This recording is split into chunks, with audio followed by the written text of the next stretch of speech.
Hello, हाँ baby, अब आसपास कोई नहीं है, ये लो। अच्छा, यहाँ पर किस की जा रही है? ये नहीं पढ़ाई करे जा करके। चलो निकलो मेरे घर से, यहाँ तुम्हारा कोई काम नहीं है। साले अभी गया नहीं तू, जल्दी भाग।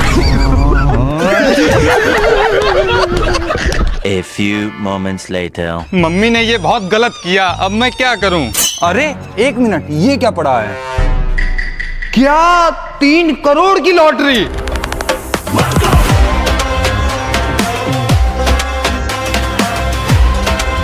तुम फिर से आ गए? हाँ, मेरी 3 करोड़ की लॉटरी लगी है। क्या 3 करोड़ की लॉटरी? बेटा बाहर क्यों खड़े हो, घर में आओ। अच्छा, अभी तो आपने मुझको बाहर निकाल दिया था। अरे वो तो हमने मजाक किया था। अच्छा, मैंने भी मजाक किया था। ये लॉटरी नहीं, खाली कागज है। 8 लाख सब्सक्राइबर की खुशी में मम्मी ने तो इतना टेस्टी चॉकलेट केक बना दिया। तो आज जब सुबह सुबह मेरे 8 लाख सब्सक्राइबर हुए तो मैंने मम्मी को बताया, तो मम्मी बोली ये तो खुशी की बात है, चलो इसी मौके में आज केक बनाएंगे। मैंने कहा अरे छोड़ो, सीधे 1 मिलियन सब्सक्राइबर पे अब केक कटेगा। तुम अपना मुंह बंद रखो, सीधे सामान लेके आओ। चलो मुझे क्या, मैं तो मुंह बंद रख लूंगा, फ्री का केक तब भी खाने को मिलेगा। इसीलिए सबसे पहले मैं दुकान पर गया और मैंने वहाँ से चॉकलेट बिस्किट ले लिए और सीधा चुपचाप आके मम्मी को पूरा सामान दे दिया। लेकिन भाई साहब, मुझको आज पता चला कि केक बनाना इतना ज्यादा आसान होता है, क्योंकि बिस्किट और चॉकलेट जितनी भी चीजें हैं उनको खोल खोल कर मिक्सर में डालो और फिर एक बार अपने हिसाब से दूध डालकर घुमा दो। पर जब मामला ऐसा हो जाए तो उसमें पिसी हुई शक्कर और लगे हाथ बेकिंग सोडा भी डाल लेना और फिर से एक बार घुमाकर जितना भी मिक्सर बने तो उसको एक कटोरे में करके और मेरी तरह भगोने में रख के बिल्कुल देसी स्टाइल में गैस पर चढ़ा देना। मौसी की कॉल आई थी, तुमने बताया क्यों नहीं? आप ही ने तो अपना मुंह बंद करने के लिए कहा था, इसलिए नहीं बताया। अब क्यों बोल रहे हो? अरे खतरनाक लोग हैं। अब वो सब छोड़ो, ये लोग केक बन गया। लेकिन कुछ भी कहो, मार खाने के बाद केक बड़ा अच्छा लग रहा है। भाई इस बार 12th के बोर्ड एग्जाम में मैं पक्का फेल हो जाऊंगा। कैसे? आओ मैं तुमको बताता हूँ। तो 6 दिन बाद यानी 22 फरवरी से मेरे बोर्ड एग्जाम है, लेकिन मैंने पढ़ाई के नाम पर कुछ नहीं पढ़ा है, क्योंकि मैं तो डेली वीडियो ही बनाता रहता हूँ और फोन चलाता रहता हूँ और पढ़ाई घंटा नहीं करता हूँ। लेकिन कोई बात नहीं, आज से 6 दिन है और तब तक मैं पढ़ सकता हूँ, पर मेरा पढ़ाई करने का मन बिल्कुल भी नहीं करता है। और ये लो, मेरी गर्लफ्रेंड का भी फोन आ गया। बस यही कुछ चीजें हैं जो मुझको पढ़ने नहीं देती हैं। अब एक काम करते हैं, आज तो गर्लफ्रेंड से बात करते हैं और कल से पढ़ना स्टार्ट करेंगे, क्योंकि पेपर स्टार्ट होने में अभी तो 5 दिन है। और गर्लफ्रेंड से बात करने के बाद मैं खा पी कर चुप्पे से सो जाता हूँ। और ब्लॉग अच्छा लगा हो तो लाइक एंड सब्सक्राइब जरूर कर देना। मम्मी सोच लो, अगर आपने मुझे ये वाले जूते नहीं दिलाए तो मैं पूरे दिन खाना नहीं खाऊंगा। खाना खाना हो तो खाओ, नहीं तो भाड़ में जाओ। तो आज के बाद ये पूरा साल खत्म हो जाएगा और नया साल स्टार्ट हो जाएगा। और आपको एक मजेदार चीज दिखाऊं, ये देखो जूते अच्छे लग रहे हैं ना। लेकिन इस पूरे साल में मैंने अपने लिए कुछ नहीं लिया, इसलिए मुझे ये चाहिए। मम्मी ये वाले जूते दिला दो। कितने रुपए के हैं? ज्यादा नहीं, बस 20,000 रुपए के। तुम्हारे बाप ने भी कभी 20,000 के जूते पहने हैं?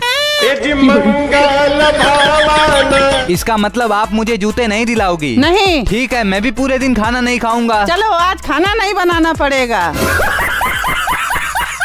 अरे मम्मी भैया से वीडियो कॉल पर बात कर रही हैं। लगता है मेरे 20,000 के जूते की बात की जा रही है। हाँ। सुनो जरा यहाँ पे आओ। ये लो, हो गई जूते की जुगाड़। ये किसके जूते हैं? अरे भैया के छोटे हो गए हैं, तुम्हारे तो आ जाएंगे। और हाँ, नए जूते मंगवाने की हिम्मत भी ना करना। भाई मेरे साथ होने वाले इन अत्याचारों से मुझको कोई तो बचा लो। तो आज मम्मी बोली नीचे जो दुकान है जाओ उसकी सफाई कर दे। मैंने कहा वो तो कर दूंगा, लेकिन उसके बदले मुझको भी तो कुछ मिलना चाहिए। हाँ पहले सफाई तो करो, 100 रुपए देंगे। अब 100 रुपए के लिए दुकान क्या, रोडे भी साफ कर दें? तो ये देखो मेरी दुकान, और मुझको इतना सारा कूड़ा साफ करना है। तभी सबसे पहले पूरे में झाड़ू लगाई और आखिरी में पानी मार के पूरी दुकान चमका डाली। लेकिन पता है, जैसे इसको साफ करके मैं ऊपर गया, लैट्रिन इतनी गंदी हो गई है, लैट्रिन भी साफ कर देते। 100 रुपए की बात है इसलिए मैं कुछ बोल नहीं सकता। अब नौकर बने हैं तो लेट्रिन भी साफ ही कर देते हैं। पर जैसे ही मैंने सारा काम खत्म करके 100 रुपए मांगे तो पता है मम्मी क्या बोली? कॉपी में लिख लेना।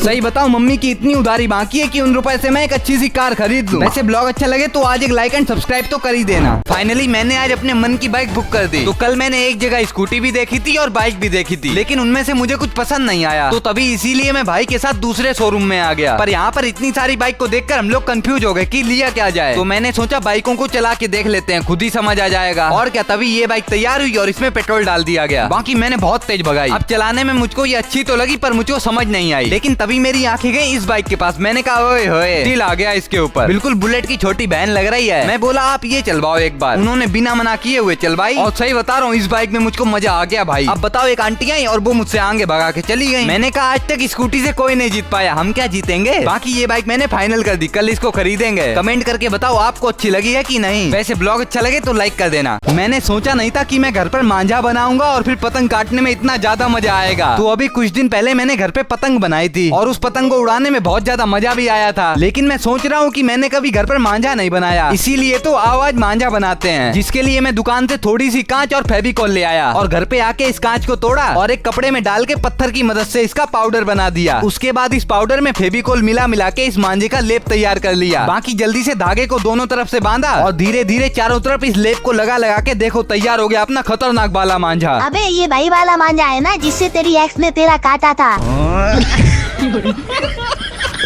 ये साला कभी कभी बहुत ज्यादा बोल जाता है। वो सब छोड़ो, जैसे ही मैंने इस मांझे से पतंग उड़ाई तो आसमान में 4-5 पतंगे दिख रही थी और इस मंजे ने एक एक करके सबकी पतंग काट दी। वैसे अब मजा आया हो तो एक लाइक तो बनता है। ये हॉस्पिटल वाले हम लोग के साथ ऐसा भी करेंगे मुझे नहीं पता था। तो मैं पापा को बहुत दिन से हॉस्पिटल ले जाने की सोच रहा था, क्योंकि पापा की तबीयत कभी कभार ज्यादा ही खराब हो जाती है। तो इसीलिए आज मैं बैग पैक करके पापा के साथ स्टेशन पहुंच गया और स्टेशन से लखनऊ के लिए ट्रेन पकड़ी और 3 घंटे में लखनऊ आ गए। लेकिन अभी रात हो चुकी थी, इसीलिए मैंने एक रूम बुक कर लिया। पर जैसे ही सुबह हुई तो हम लोग ऑटो पकड़ के सीधा पीजीआई हॉस्पिटल आ गए। और भाई साहब यहाँ की भीड़ को देखकर तो ऐसा लग रहा कि पूरी दुनिया बीमार है। तो सबसे पहले इतनी लंबी लाइन में लग के मैंने 4 घंटे में रजिस्ट्रेशन करवाया और रजिस्ट्रेशन करवाने के बाद भी हम लोगों को बहुत सारे ऊपर नीचे इधर उधर चक्कर लगाने पड़ गए। तब जाके पता चला कि यहाँ पर डॉक्टर मिलेंगे और यहाँ पर थोड़ा बहुत नहीं 6 घंटे वेट करने के बाद हम लोग को डॉक्टर के दर्शन हुए। अब डॉक्टर ने थोड़ा बहुत पापा को देखा, उसके बाद दवाई लिखी और कह दिया 2 महीने बाद फिर से आना। अब बताओ यहाँ पे चक्कर काटते काटते पता ही नहीं चला कि कब रात हो गई। वैसे ब्लॉग अच्छा लगे तो लाइक एंड सब्सक्राइब कर देना। कल रात से बारिश की वजह से हमारे यहाँ लाइट खराब हो गई है और लाइट की वजह से हमारे यहाँ सारे काम रुके पड़े हैं। लाइट वालों को कॉल लगाओ। कॉल तो मैंने कर दिया। थोड़ी देर बाद लाइट वाले भैया आए और उन्होंने सीढ़ी लगाकर 2 मिनट में शक्तिमान की तरह खंबे के ऊपर चढ़ के पूरी लाइट भी सही कर दी। चलो लाइट तो सही हो गई। अब इतना काम करते करते मुझे लगाई बहुत तेज भूख। किचन में देखा तो यहाँ पर बिल्कुल गरम गरम पूड़ियाँ बनी हुई रखी थी, इसीलिए पूरा खाना पलसा और सब्जी के साथ लपेट दिया। लेकिन जब पानी पीने के लिए फ्रिज खोली तो वहाँ पर तो मुझको आइसक्रीम मिल गई। हे भगवान, तेरी लीला अपरंपार है। पर ये लाया कौन है मुझको तो पता नहीं, शायद मम्मी लाई होंगी। लेकिन मुझको उससे क्या मतलब, मुझको तो बस खाने से मतलब है। और सही बता रहा हूँ, इससे बेस्ट आइसक्रीम मैंने आज तक नहीं खाई। बाकी आज का दिन तो ऐसे ही गया। वैसे ब्लॉग अच्छा लगे तो लाइक एंड सब्सक्राइब कर देना। तो आज मैं कुछ भी कर सकता हूँ और मम्मी मुझे मारेंगी भी नहीं, क्योंकि आज है मेरा बर्थडे। हाँ, और इस बर्थडे पर हम तुम्हारी सारी विश पूरी करेंगे। सच में मम्मी? आज तो बड़ा अच्छा मौका है, इसका फायदा उठा लेता हूँ। तो चलो मम्मी, पहले मेरा गिफ्ट लाओ। अच्छा ये लो। अरे वाह, 500 रुपए।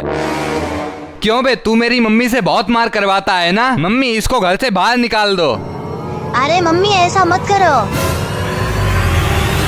हाँ अब सही है। अरे मेरे पैर बहुत दर्द हो रहे हैं। आइडिया, मम्मी से दबा लेता हूँ। मम्मी आओ, मेरे पैर दाब दो। बर्थडे है तो क्या कुछ भी करवाओगे? आओ कैटी, हिसाब बराबर करते हैं।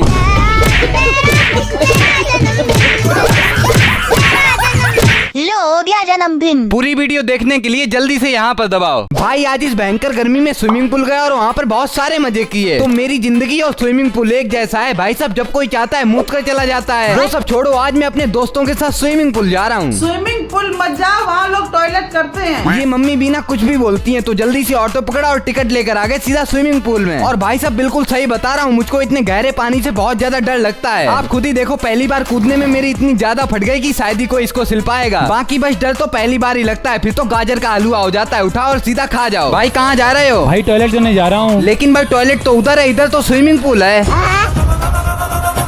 अब मुझको पता चला कि मम्मी बिल्कुल सही बोल रही थी। भाई मैं सोचूं ये पानी इतना नमकीन क्यों लग रहा है। आपको पता है हर चोरी पकड़ी जा सकती है, लेकिन स्विमिंग पूल में सूसू करने वाला नहीं पकड़ा जा सकता। और यहाँ पर मजा तो बहुत आया। कपड़े बदल कर अब बारी थी अपने बेवड़े दोस्त से फ्री की पार्टी लेने की। भाई तुमको तुम्हारी गर्लफ्रेंड की कसम है, नहीं तो पार्टी दे दो। आप भी सीख लो, ऐसे ली जाती है फ्री की पार्टी। वैसे ब्लॉग अच्छा लगे तो लाइक एंड सब्सक्राइब कर देना। रुको रुको, मैं ग्लास लेके आता हूँ, कोई पीना मत। ये लो, मुझे भी मैंगो वाली कोल्ड ड्रिंक दो। अरे ये तो खत्म हो गई। मम्मी इस भिखारी की तो किस्मत ही खराब है। अब घर से गुस्सा होके मैं अपने दोस्तों के साथ आ गया एक आम के बगीचे में अलग सी पार्टी करने, जिसके लिए सबसे पहले मैंने पत्थर से इतने सारे आम गिरा दिए और फिर उसके बाद थोड़ी सी लकड़ियां इकट्ठा करके यहाँ पर आग जलाई और मेरे पास जितने भी आम थे वो सब आग में डाल दिए। बाकी थोड़ी देर बाद जब सारे आम आग में बुझ गए तो एक एक आम को जल्दी से निकाल के एक कटोरे में बहुत सारा पानी डाला और साथ ही साथ इन आमों को भी इस पानी में अच्छे से मसल लिया। बाकी बस आखिरी में थोड़ा सा काला नमक, लाल मिर्च और जलजीरा डाल के इसको अच्छे से मिक्स कर लिया और ये लो बन गया हमारा आम पना। वैसे जब सब लोगों ने इसको पिया तो ये तो बहुत मस्त था, कोल्ड ड्रिंक को भी फेल कर दिया इसने।